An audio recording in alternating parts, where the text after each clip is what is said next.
Welcome back to the Food Tech. In today's video, we're diving into a crucial part of milk processing, clarification and filtration of milk.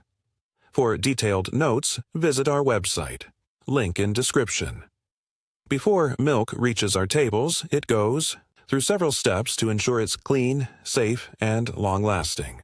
Two of the earliest and most important steps in milk processing are clarification and filtration.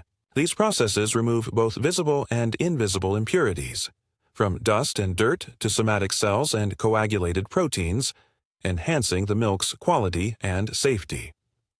Let's start with clarification. Clarification is a mechanical process designed to remove fine suspended particles that ordinary filters can't handle.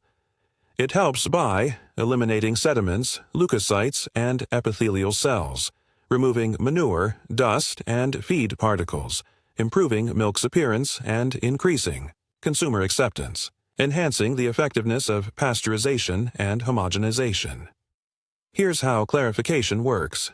Milk is pumped into a centrifugal clarifier equipped with rapidly rotating discs. The centrifugal force pushes heavier impurities like somatic, cells, and clotted proteins outward. The clarified milk, being lighter, moves inward and is collected for further processing. There are two types of clarification. Cold clarification, done at 4 to 10 degrees Celsius, often used before pasteurization. Hot clarification, performed at 50 to 55 degrees Celsius, which is more efficient due to reduced milk viscosity. Next is filtration. This is usually the first step when milk arrives at the dairy.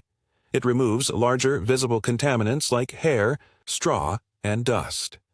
It also reduces bacterial load by filtering out clots and solid debris, prevents clogging in downstream equipment. There are multiple methods of milk filtration. Straining through cloth or mesh, a traditional method using muslin cloth or metal mesh. Good for removing large debris, but not microorganisms. Paper and cartridge filters, used in modern dairies. Made from cellulose or synthetic fibers, placed at milk reception points to remove finer particles.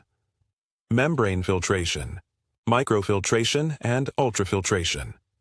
Microfiltration uses membranes, with pore sizes between 0.1 and 10 microns.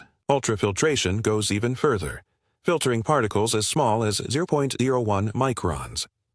These advanced methods not only enhance milk's cleanliness, but also preserve its nutritional value. Thanks for watching. If you found this video helpful, hit that like button, subscribe to the Food Tech, and click the bell icon so you never miss out on smart food science insights. Got questions or suggestions for our next topic? Let us know in the comments.